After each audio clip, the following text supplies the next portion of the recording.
हर हर महादेव।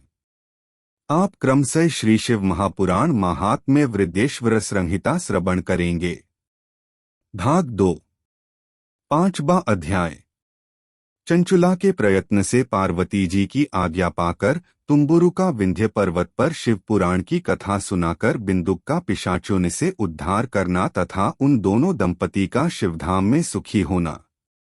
सूत जी बोले, हे शौनक, एक दिन परमानंद में निमग्न हुई चंचुला ने उमादेवी के पास जाकर प्रणाम किया और दोनों हाथ जोड़कर वह उनकी स्तुति करने लगी। चंचुला बोली, हे गिरिराजनंदिनी, हे स्कंद माता, मनुष्यों ने सदा आपकी सेवा की है। समस्त सुखों को देने वाली हे शंभुप्रिय, हे ब्रह्मस्वरूपिणी, आप विष्णु और ब्रह्मा आदि देवताओं द्वारा सेव्य हैं। आप ही सगुणा और निर्गुणा भी हैं तथा आप ही सूक्ष्म सच्चिदानंद स्वरूपिणी आद्या प्रकृति हैं। आप ही संसार की सृष्टि, पालन और संहार करने वाली हैं। तीनों गुणों का आश्रय भी आप ही हैं। ब्रह्मा, विष्णु और महेश्वर इन तीनों देवताओं का आवास स्थान तथा उनकी उत्तम प्रतिष्ठा करने वाली पराशक्ति आप ही हैं। सूत जी बोले, हे शौनक, जिसे सद्गति प्राप्त हो चुकी थी वह चंचुला इस प्रकार महेश्वर पत्नी उमा को स्तुति करके सिर झुकाए चुप हो गई। उसके प्रेम के आंसू उमड़ आए थे।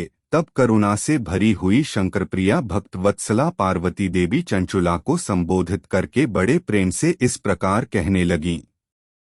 चंचुला बोली, है निष्पाप गिरिराज कुमारी, मेरे पति बिंदुग इस समय कहाँ हैं?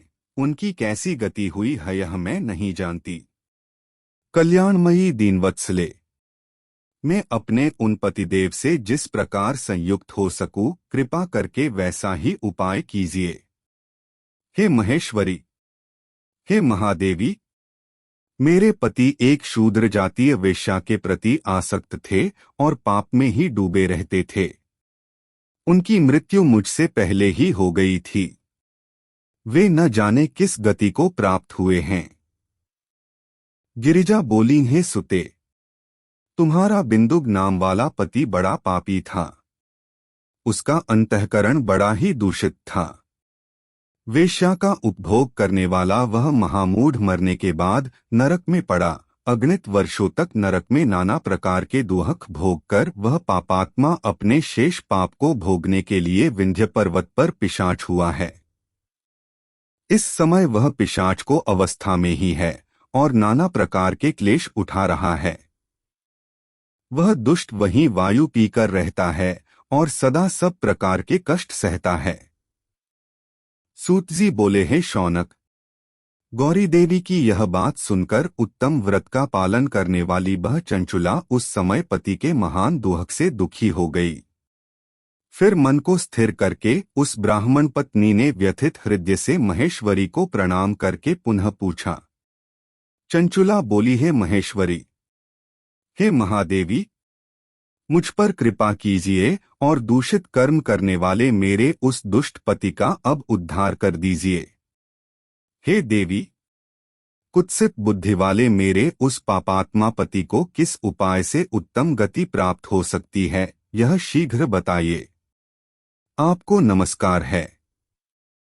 पार्वती जी बोलीं, तुम्हारा पति यदि शिव पुराण की पुण्यमयी उत्तम कथा सुने तो सारी दुर्गति को पार करके वह उत्तम गति का भागी हो सकता है।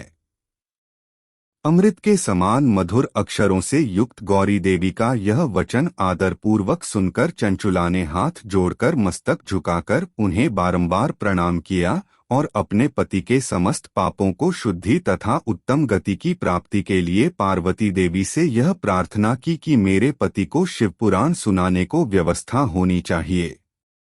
सूत जी बोले, उस ब्राह्मण पत्नी के बारंबार प्रार्थना करने पर शिवप्रिया गौरी देवी को बड़ी दया आई। उन भक्तवत्सला महेश्वरी गिरिराज कुमारी ने भगवान शिव को उत्तम कोर्ति का गान करने वाले गंधर्वराज तुम्बुरु को बुलाकर उनसे प्रसन्नतापूर्वक इस प्रकार कहा। गिरिजा बोली, मेरे मन की बातों को जानकर मेरे अभीष्ट कार्यों को सिद्ध करने वाले तथा शिव में प्रीति रखने वाले हे तुम्बुरु, मैं तुमसे एक बात कहती हूँ, तुम्हारा कल्याण हो। तुम मेरी इस सखी के साथ शीघ्र ही विंध्य पर्वत पर जाओ। वहां एक महाघोर और भयंकर पिशाच रहता है। उसका वृत्तांत तुम आरंभ से ही सुनो। मैं तुमसे प्रसन्नतापूर्वक सब कुछ बताती हूँ। पूर्वजन्म में वह पिशाच बिंदुक नामक ब्राह्मण था। वह मेरी इस सखी चंचुला का पति था, परंतु वह दुष्ट हो गया। स्नान संध्या आदि नित्य कर्म छोड़कर वह अपवित्र रहने लगा। क्रोध के कारण उसकी बुद्धि पर मूढ़ता छा गई थी। वह कर्तव्य का विवेक नहीं कर पाता था। अभक्ष्य भक्षण, सज्जनों से द्वेष और दूषित वस्तुओं का दान लेना ही उसका स्वाभाविक कर्म बन गया था। वह अस्त्र शस्त्र लेकर हिंसा करता, बाएं हाथ से खाता, दीनों को सताता और क्रूरतापूर्वक पराये घरों में आग लगा देता था। वह चांडालों से प्रेम करता और प्रतिदिन वेश्या के संपर्क में रहता था। वह बड़ा दुष्ट था। उस पापी ने अपनी पत्नी का परित्याग कर दिया था और वह दुष्टों के संग में निरत रहता था। उसने वेश्या के कुसंग से अपने सारे पुण्य नष्ट कर लिए और धन के लोभ से अपनी पत्नी को निर्भय करके व्यभिचारिणी बना डाला। वह मृत्यु पर्यंत दुराचार में ही फंसा रहा। फिर समय आने पर उसकी मृत्यु हो गई। वह पापियों के भोगस्थान घोर यमपुर में गया और वहां बहुत से नरकों को भोगकर वह दुष्टात्मा इस समय विंध्य पर्वत पर पिशाच बना हुआ है। वहीं पर वह दुष्ट पिशाच अपने पापों का फल भोग रहा है। तुम उसके आगे यत्नपूर्वक शिव पुराण को उस दिव्य कथा का प्रवचन करो जो परम पुण्य में तथा समस्त पापों का नाश करने वाली है। उत्तम शिव पुराण की कथा के श्रवण से उसका हृदय शीघ्र ही समस्त पापों से शुद्ध हो जाएगा और वह प्रेत्योनि का परित्याग कर देगा। दुर्गति से मुक्त होने पर उस बिंदुक नामक पिशाच को मेरी आज्ञा से विमान पर बिठाकर तुम भगवान शिव के समीप ले आओ।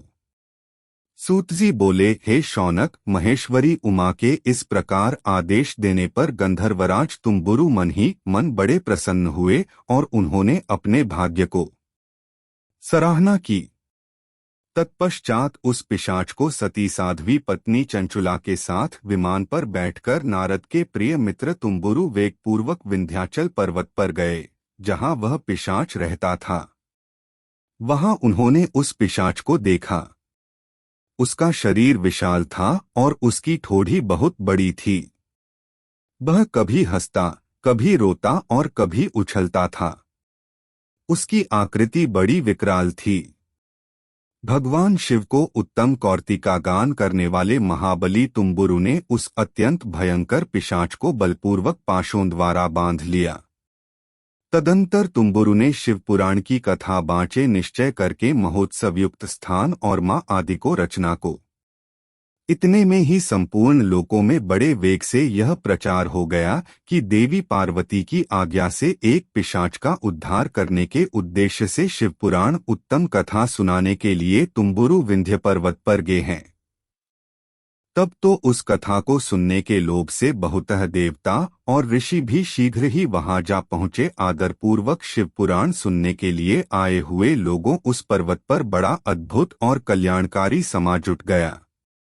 तत्पश्चात तुम्बुरु ने उस पिशाच को पाशोरे बांधकर आसन पर बिठाया और हाथ में वीण लेकर गौरीप्ति की कथा का गान आरंभ किया। महात्म्य स्थित पहली अर्थात प्रथम संहिता से लेकर 7वीं संहिता तक शिव पुराण की कथा का उन्होंने स्पष्ट वर्णन किया। 7 संहिता वाले शिव पुराण का आदरपूर्वक श्रवा करके वे सभी श्रोता पूर्णतः कृतार्थ हो गए। उस पर पुण्यमय शिव पुराण को सुनकर उस पिशाच ने अपने 100 पापों को धोकर उस पैशाचिक शरीर को त्याग दिया। शी ही उसका रूप दिव्य हो गया, अंगकांति गौरवर्ण की है गया। शरीर पर श्वेत वस्त्र तथा सब प्रकार के पुरुषोचित आभूषण उसके अंगों को उद्भासित करने लगे। वह त्रिनेत्रधारी चंद्रशेखर रूप हो गया। इस प्रकार दिव्य देहधारी होकर श्रीमान बिंदु अपनी भार्या चंचुला के साथ स्वयं भी पार्वतीपा भगवान शिव के दिव्य चरित्र का गुणगान करने लगा। उसको स्त्री को इस प्रकार दिव्य रूप से सुशोभित देखकर वे सभी देवता और ऋषि बड़े विस्मित हुए। उनका चित्त परमानंद से परिपूर्ण हो गया। भगवत महेश्वर का वह अद्भुत चरित्र सुनकर वे सभी श्रोत परम कृतार्थ हो प्रेमपूर्वक श्री शिव का यशोगान कहुए अपने अपने धाम को चले गए। दिव्य रूपधारी श्रीमान बिंदुक भी सुंदर विमा अपनी प्रियतमा के पास बैठकर सुखपूर्वक आकाश में स्थित हो परम शोभा पाने लगा। तदंतर महेश्वर के सुंदर एवं मनोहर गुणों का गान करता हुआ वह अपनी प्रियतमा तथा तुम्बुरु के साथ शीघ्र ही शिवधाम में जा पहुंचा। वहां भगवान महेश्वर तथा पार्वती देवी ने प्रसन्नतापूर्वक बिंदुक का बड़ा सत्कार किया और उसे अपना गण बना लिया। उसकी पत्नी चंचुला पार्वती जी की सखी हो गई। उस घनीभूत ज्योतिः स्वरूप परमानंदमय सनातन धाम में अविचल निवास पाकर वे दोनों दंपति परम सुखी हो गए। छठा अध्याय। शिवपुराण के श्रवण को विधि। शौनकजी बोले, हे महाप्राज्ञ, हे व्यास शिष्य, हे सूत जी, आपको नमस्कार है। आप धन्य हैं और शिव भक्तों में श्रेष्ठ हैं। आपके महान गुण वर्णन करने योग्य हैं। अब आप कल्याणमय शिव पुराण के श्रवण की विधि बतलाइए, जिससे सभी श्रोताओं को संपूर्ण उत्तम फल की प्राप्ति हो सके। सूतजी बोले, हे शौनक, हे मुने, अब मैं आपको संपूर्ण फल को प्राप्ति के लिए शिवपुराण के श्रवण की विधि बता रहा हूं। सर्वप्रथम किसी ज्योतिषी को बुलाकर दानमान से संतुष्ट करके अपने सहयोगी लोगों के साथ बैठकर बिना किसी विघ्न बाधा के कथा की समाप्ति होने के उद्देश्य से शुद्ध मुहूर्त का अनुसंधान कराए। तदंतर प्रयत्नपूर्वक देश देश में स्थान स्थान पर यह शुभ संदेश भेजे कि हमारे यहाँ शिव पुराण की कथा होने वाली है। अपने कल्याण को इच्छा रखने वाले लोगों को उसे सुनने के लिए अवश्य पधारना चाहिए। कुछ लोग भगवान श्रीहरि को कथा से पड़ गए हैं। कितने ही स्त्री, शूद्र आदि भगवान शंकर के कथा कीर्तन से वंचित रहते हैं। उन सब भी सूचना हो जाए, ऐसा प्रबंध करना चाहिए। देश देश में जो भगवान शिव के भक्त हों तथा शिव कथाओं कीर्तन और श्रवण के लिए उत्सुक हों, उन सबक आदरपूर्वक बुलवाना चाहिए। उन्हें कहलाना चाहिए कि यहाँ सत्पुरुषों को आनंद देने वाला समाज तथा अति अद्भुत उत्सव हो, जिसमें शिव पुराण का पारायण होगा। श्री शिव पुराणक रसमयी कथा का श्रवण करने हेतु आप लोग प्रेम पूर्वक शीघ्र पधारने की कृपा करें। यदि समय का अभाव है तो प्रेम पूर्वक एक दिन के लिए भी आइए। आपके निश्चय ही आना चाहिए, क्योंकि इस कथा क्षण भर के लिए बैठने का सौभाग्य भी दुर्लभ है। सुप्रकार विनय और प्रसन्नतापूर्वक श्रोताओं को निमंत्रण देना चाहिए और आए हुए लोगों का सब प्रकार से आदर सत्कार करना चाहिए। शिव मंदिर में, तीर्थ में, वन प्रांत में अथवा घस शिव पुराण को कथा सुनने के लिए उत्तम स्थानक निर्माण करना चाहिए। कथा भूमि को लीपकर शोधन करना चाहिए तथा धातु आदि से उस स्थान को सुशोभित करना चाहिए। महोत्सव के साथ साथ वहां अद्भुत तथा सुंदर व्यवस्था कर लेनी चाहिए। कथा के लिए अनुपयोगी घरे साज सामान को हटाकर घर के किसी एकांत कोने सुरक्षित रख देना चाहिए। केले के खंभों से सुशोभित एक ऊंचा कथा मंड तैयार कराए। उसे सब और फल पुष्प आदि से तत्सुंदर चंदोवे से अलंकृत करे और चारों ओर ध्वर्ण पताका लगाकर तरह तरह के सामानों से सजा सुंदर शोभा संपन्न बना दे। भगवान शिव के प्रति सब प्रकार से उत्तम भक्ति करनी चाहिए, क्योंकि वही स तरह से आनंद का विधान करने वाली है। परमात्मा भगवान शंकर के लिए दिव्य आसन निर्माण करना चाहिए तथा कथावाचक के लिए भी एक ऐसा दिव्य आसन बनाना चाहिए जो उलिए सुखद हो सके।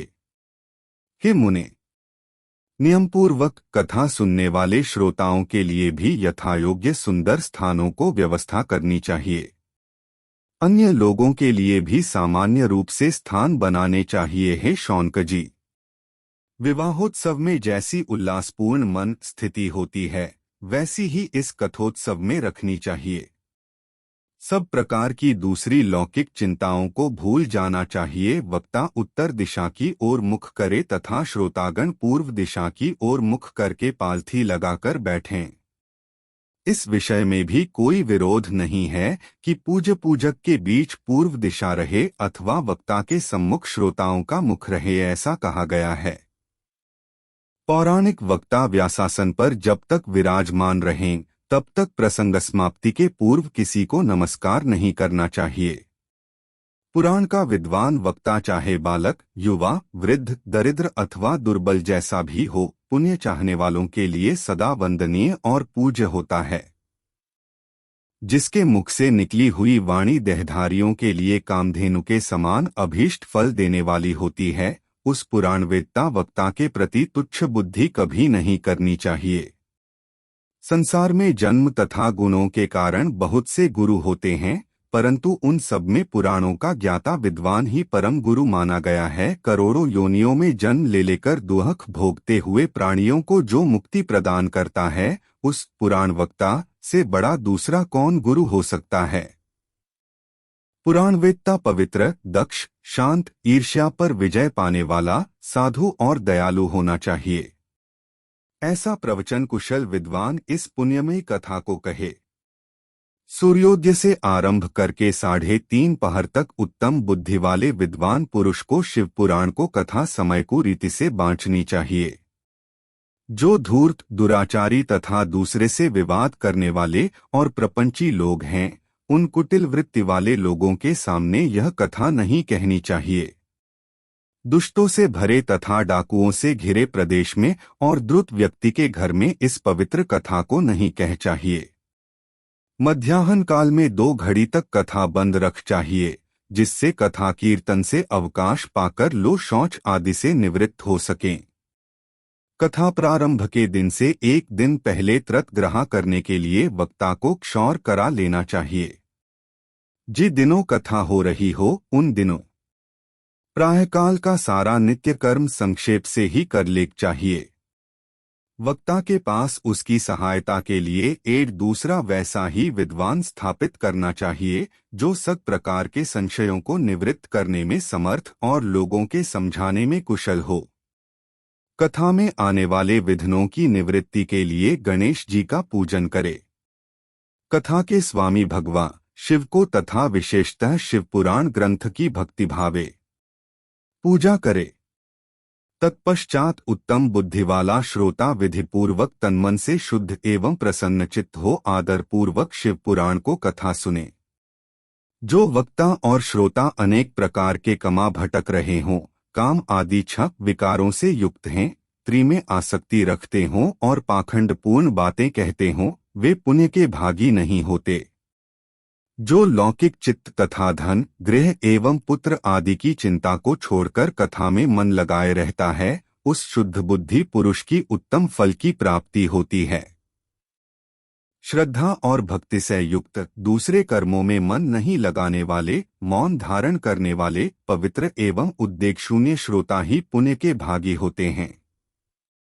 जो नराधम भक्तिरहित होकर इस पुण्यमयी कथा को सुनते हैं, उन्हें श्रवण का कोई फल नहीं होता और वे जन्म जन्मांतर में क्लेश भोगते ही रहते हैं। यथाशक्ति उपचारों से इस पुराण की पूजा किए बिन जो मूढ़जन इस कथा को सुनते हैं, वे अपवित्र और दरिद्र होते हैं।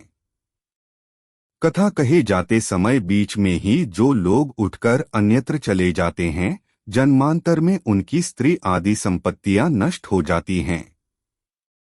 जो पुरुष सिर पर पगड़ी आदि धारण करके इस कथा का श्रवण करते हैं, उनके पापी और कुलकलंकी पुत्र उत्पन्न होते हैं। जो पुरुष पान चबाते हुए इस कथा को सुनते हैं, उन्हें नरक में यमदूत उनकी ही विष्ठा खिलाते हैं।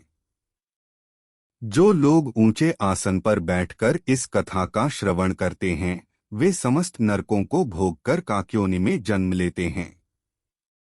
जो लोग वीरासन आदि से बैठकर इस शुभ कथा को सुनते हैं, वे अनेकों नरकों को भोगकर विषवृक्ष का जन्म पाते हैं।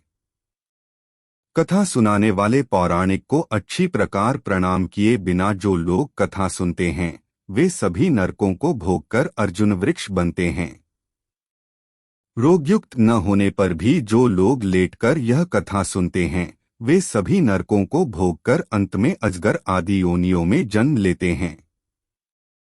वक्ता के समान ऊंचाई वाले आसन पर बैठकर जो इस कथा का श्रवण करते हैं उन नारकीय लोगों को गुरुशया पर शयन करने जैसा पाप लगता है। जो इस पवित्र कथा तथा वक्ता को निंदा करते हैं वे 100 जन्मों तक दुख भोगकर कुत्ते का जन्म पाते हैं। कथा होते समय बीच में जो गंदी बातें बोलते हैं वे घोर नरक भोगने के बाद गधे का जन्म पाते हैं। जो कभी भी इस परम पवित्र कथा का श्रवण नहीं करते वे घोर नरक भोगने के पश्चात जंगली सुअर का जन्म लेते हैं। जो दुष्ट कथा के बीच में विघ्न डालते हैं वे करोड़ों वर्षांतक नरकयातनाओं को भोगकर गांव के सुअर का जन्म पाते हैं। इसका विचार करके शुद्ध और प्रेमपूर्ण चित्त से बुद्धिमान श्रोता को वक्ता के प्रति भक्तिभाव रखकर कथा श्रवण का प्रयत्न करना चाहिए। सबसे पहले कथा के विघ्नों का नाश करने हेतु गणेश जी की पूजा करनी चाहिए। अपने नित्य कर्म को संक्षेप में संपन्न करके प्रायश्चित करना चाहिए।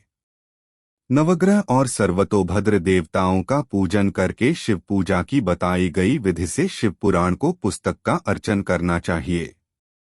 पूजन के अंत में विनम्र होकर बड़ी भक्ति के साथ दोनों हाथ जोड़कर साक्षात शिवस्वरूपिणी पुस्तक के इस प्रकार स्तुति करनी चाहिए। श्री शिव पुराण के रूप आप प्रत्यक्ष सदाशिव हैं। हमने कथा सुनने के लिए अंगीकार किया है। आप हम पर प्रसन्न हो। मेरा जे मनोवांछित हो उसे आप कृपापूर्वक संपन्न करें। मेरा यह कथा श्रवण निर्विघ्न रूप से सुसंपन्न हो। कर्मरूपी ग्राहे ग्रस्त शरीर वाले मुझ दीन का आप संसार सागर से उद्धार कीजिए। हे शंकर, मैं आपका दास हूँ। इस प्रकार साक्षात शिवस्वरूप इस शिव पुराण की दीनतापूर्वक स्तुति करके वक्ता की पूजा आरंभ करनी चाहिए। शिव पूजा की बताई गई विधि से पुष्प, वस्त्र, अलंकार, धूप दीप आदि से वक्ता की पूजा करे। तदंतर शुद्ध चित्त से उनके सामने नियम ग्रहण करे और कथा समाप्ति पर्यंत यथाशक्ति उसका प्रयत्नपूर्वक पालन करे। 7वां अध्याय श्रोताओं के पालन करने योग्य नियमों का वर्णन। शौनकजी बोले, हे शिव भक्तों में श्रेष्ठ महाबुद्धिमान सूत जी, आप धन्य हैं जो कि आप अद्भुत एवं कल्याणकारिणी कथा हमें सुनाई। मुने, शिव पुराण की कथा सुनने के लिए व्रत धारण करने वाले लोगों को किन नियमों का पाठ करना चाहिए यह भी कृपापूर्वक सबके दृष्टि से बताइए। सूत जी बोले, हे शौनक, अब शिव पुराण सुनने का व्रत लेने वाले पुरुषों के लिए जो नियम हैं उन्हें भक्तिपूर्वक सुनिए। नियमपूर्वक इस श्रेष्ठ कथा को सुनने से बिना किसी विघ्न बाधा के उत्तम फल की प्राप्ति होती है। दीक्षा से रहित लोगों का कथा श्रवण में अधिकार नहीं है। आठों मुने, कथा सुनने को इच्छा वाले सब लोगों को पहले वक्ता से दीक्षा ग्रहण करनी चाहिए। कथात्रती को ब्रह्मचर्य से रहना, भूमि पर सोना, पत्तल में खाना और प्रतिदिन कथा समाप्त होने पर ही अन्न ग्रहण करना चाहिए। जिसमें शक्ति हो वह पुराण की समाप्ति तक उपवास करके शुद्धतापूर्वक भक्तिभाव से उत्तम शिव पुराण को सुने। घृत अथवा दुग्ध पीकर सुखपूर्वक कथा श्रवण करे अथवा फलाहार करके अथवा एक ही समय भोजन करके इसे सुनना चाहिए। इस कथा का व्रत लेने वाले पुरुष को प्रतिदिन एक ही बार हविष्यान्न भोजन करना चाहिए। जिस प्रकार से कथा श्रवण का नियम सुखपूर्वक पालित हो सके वैसे ही करना चाहिए। कथा श्रवण में विघ्न उत्पन्न करने वाले उपवास की तुलना में तो मैं कथा श्रवण में शक्ति प्रदान करने वाले भोजन को ही अच्छा समझता हूँ। गरिष्ठ अन्न, दाल, जला अन्न, सेम, मसूर, भावदूषित तथा बासी अन्न को खाकर कथाव्रती पुरुष कभी कथा को न सुने। कथाव्रती को बैंगन, तरबूज, चिचिंडा, मूली, कोहड़ा, प्याज, नारियल का मूल तथा अन्य कंदमूल का त्याग करना चाहिए। जिसने कथा का व्रत ले रखा हो वह पुरुष प्याज, लहसुन, हींग, गाजर, मादक वस्तु तथा आमिष कही जाने वाली वस्तुओं को त्याग दे। कथा का व्रत लेने वाला जो पुरुष हो उसे काम, क्रोध आदि 6 विकारों, ब्राह्मणों की निंदा तथा पतिव्रता और साधु संतों की निंदा का त्याग कर देना चाहिए। कथा श्रवण का व्रत धारण करने वाला व्यक्ति रजस्वला स्त्री को न देखे, पतित मनुष्यों को कथा की बात न सुनाए, ब्राह्मणों से द्वेष रखने वालों और वेद बहिष्कृत मनुष्यों के साथ संभाषण न करे। कथाव्रती पुरुष प्रतिदिन सत्य, शौच, दया, मौ, सरलता, विनय तथा मन की उदारता इन सद्गुणों को सह अपनाए रहे। श्रोता निष्काम हो या सकाम वह कथा सुने। सकाम पुरुष अपनी अभीष्ट कामना को प्राह करता है और निष्काम पुरुष मोक्ष पा लेता है। दक्ष का रोगी, पापी, भाग्यहीन तथा संतान रहित पूरी भी इस उत्तम कथा को सुने। काकवंध्या आदि जो 7 प्रकार की दुष्टा स्त्री हैं तथा जिस स्त्री का गर्भ गिर जाता हो इन सबों के शिव पुराण की उत्तम कथा सुननी चाहिए। हे मुने, सो हो या पुरुषस्थ को यत्न पूर्वक विधि विधान शिव पुराण की उत्तम कथा सुननी चाहिए। इस शिव पुराण के कथा पारायण के दिनों को अत्यंत उत्तम और करोड़ों यज्ञों के समान पक्की मानना चाहिए। इन श्रेष्ठ दिनों में विधि पूर्वक जे थोड़ी सी भी वस्तु दान की जाती है उसका अक्षय फल मिलता है। इस प्रकार व्रत धारण करके इस परम श्रेय कथा का श्रवण करके आनंद पूर्वक श्रीमान पुरुषों को इसका उद्यापन करना चाहिए। इसके उद्यापन को विधि शिव चतुर्दशी के उद्यापन के समान है। अथ यह बताए गए फल की आकांक्षा वाले धनाढ़ लोगों के उसी प्रकार से उद्यापन करना चाहिए। अल्पवित्त वाते भक्तों के लिए प्राय उद्यापन की आवश्यकता नहीं है, वे तो कथा श्रवण मात्र से पवित्र हो जाते हैं। शिवजी के निष्काम भक्त तो शिवस्वरूप ही होते हैं।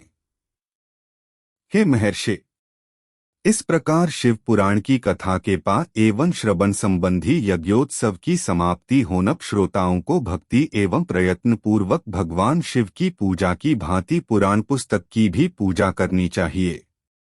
तदंतर विधि पूर्वक वक्ता का भी पूजन करना चाहिए। पुस्तक को आच्छादित करने के लिए नवीन एवं सुर बस्ता बनाए और उसे बांधने के लिए दृढ़ एवं दिव्य लगाए, फिर उसका विधिवत पूजन करे। पुराण के लिए जो लोग नया वस्त्र और सूत्र हैं वे जन्म जन्मांतर में भोग और ज्ञान से संपन्न हैं।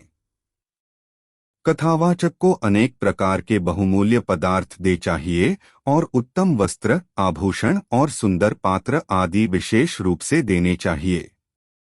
पुराण के आसरूप में जो लोग कंबल, मृगचर्म, वस्त्र, चौकी, तख्ता आदि प्रदान करते हैं वे स्वर्ग प्राप्त करके यथेच्छ सुखों का उपभोग कर पुनः कल्पपर्यंत ब्रह्मलोक में रहकर अंत में शिवलोक प्राप्त करते हैं। मुनिश्रेष्ठ, इस प्रकार महान उत्सव के साथ पुस्तक और वक्ता की विधिवत पूजा करके वक्ता को सहायता के लिए स्थापित किए गए पंडित का भी उसी के अनुसार उससे कुछ ही कम धन आदि के द्वारा सत्कार करे। वहां आए हुए ब्राह्मणों को अन्नधन आदि का दान करे। साथ ही गीत, वाद्य और नृत्य आदि के द्वारा महान उत्सव करे। हे मुने, यदि श्रोता विरक्त हो तो उसके लिए कथा समाप्ति के दिन विशेष रूप से उस गीतांग का पाठ करना चाहिए जिसे श्री रामचंद्र जी के प्रति भगवान शिव ने कहा था। यदि श्रोता गृहस्थ हो तो उस बुद्धिमान को उस श्रवण कर्म की शांति के लिए शुद्ध हविष्य के द्वारा होम करना चाहिए। हे मुने, रुद्र संहिता के प्रत्येक श्लोक द्वारा होम करे अथवा गायत्री मंत्र से होम करना चाहिए, क्योंकि वास्तव में यह पुराण गायत्रीमय ही है। अथवा शिव पंचाक्षर मूल मंत्र से हवन करना उचित है। होम करने की शक्ति न हो तो विद्वान पुरुष यथाशक्ति हवनीय भविष्य का ब्राह्मण को दान करे। न्यूनातिरिक्त तारूप दोषों की शांति के लिए भक्तिपूर्वक शिव सहस्रनाम का पाठ अथवा श्रवण करे। इससे सब कुछ सफल होता है, इसमें संशय नहीं है, क्योंकि तीनों लोकों में उससे बढ़कर कोई वस्तु नहीं है। कथाश्रवण संबंधी व्रत को पूर्णता को सिद्धि के लिए 11 ब्राह्मणों को मधुमिश्रित खीर भोजन कराए और उन्हें दक्षिणा दे।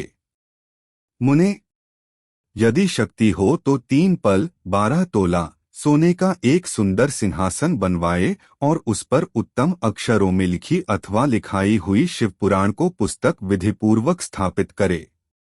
तत्पश्चात आवाहन आदि विविध उपचारों से उसको पूजा कर दक्षिणा चढ़ाए। तदंतर जितेंद्रिय आचार्य का वरु आभूषण एवं गंध आदि से पूजन करके उत्तम बुद्धिवान श्रोता भगवान शिव के संतोष के लिए दक्षिणा सहित वह पुस्तक उन्हें समर्पित कर दे।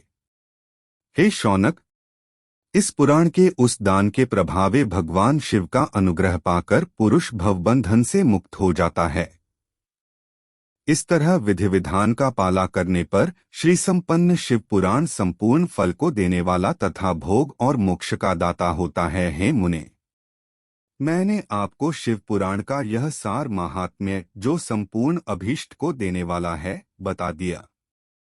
अब और क्या सुनना चाहते हैं? श्री संपन्न शिव पुराण समस्त पुराणों का तिलक स्वरूप माना गया है।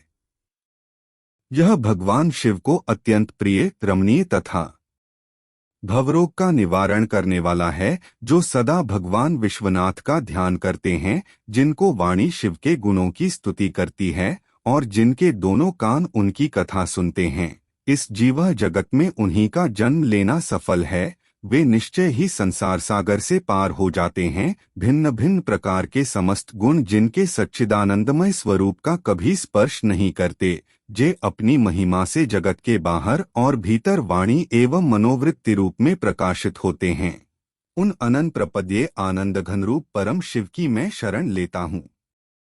विद्येश्वर संहिता, पहला अध्याय।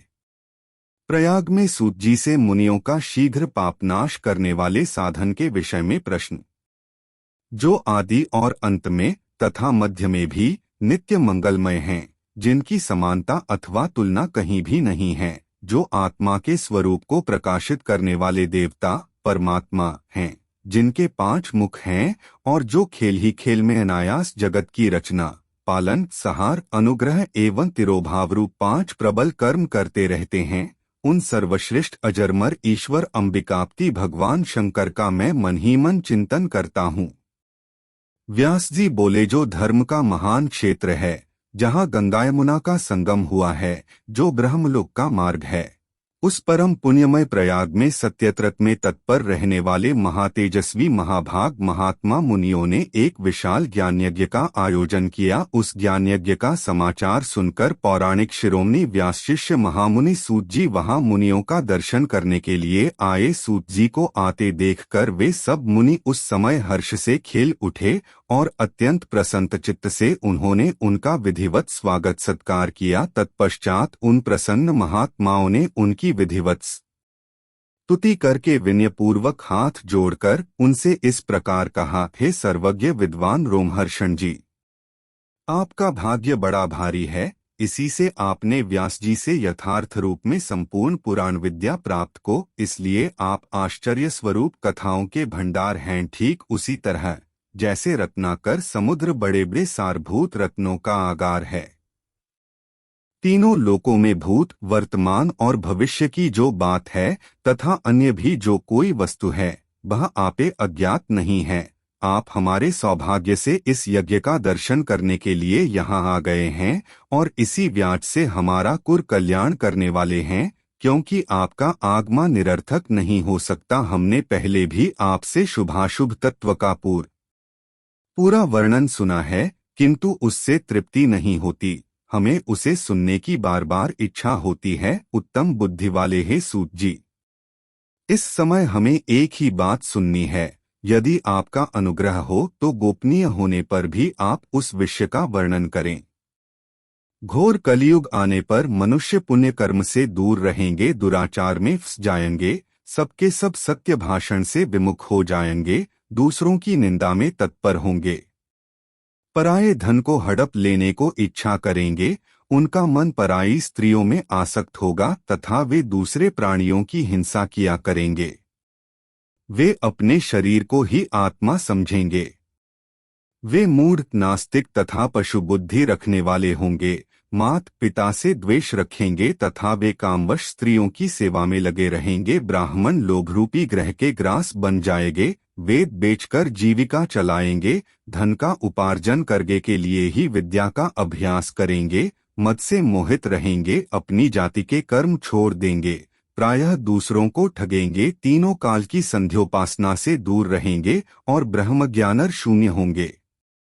दयाहीन, अपने को पंडित मानने वाले, अपने सदाचार व्रत से रहित, कृषि कार्य में तत्पर, कृ स्वभाव वाले एवं दूषित विचार वाले होंगे। समस्त क्षत्रिय भी अपने धर्म का त्याग करने वाले कुसंगी, पापी और व्यभिचारी होंगे। उनमें शौर्य का अभाव होगा, वे युद्ध से विरत अर्थात रण में प्रीति होने से भागने वाले होंगे। वे कुत्सित चौकर्म से जीविका चलाएंगे, शूटरों के समान बर्ताव और उनका चित्त काम का किंकर बना रहेगा।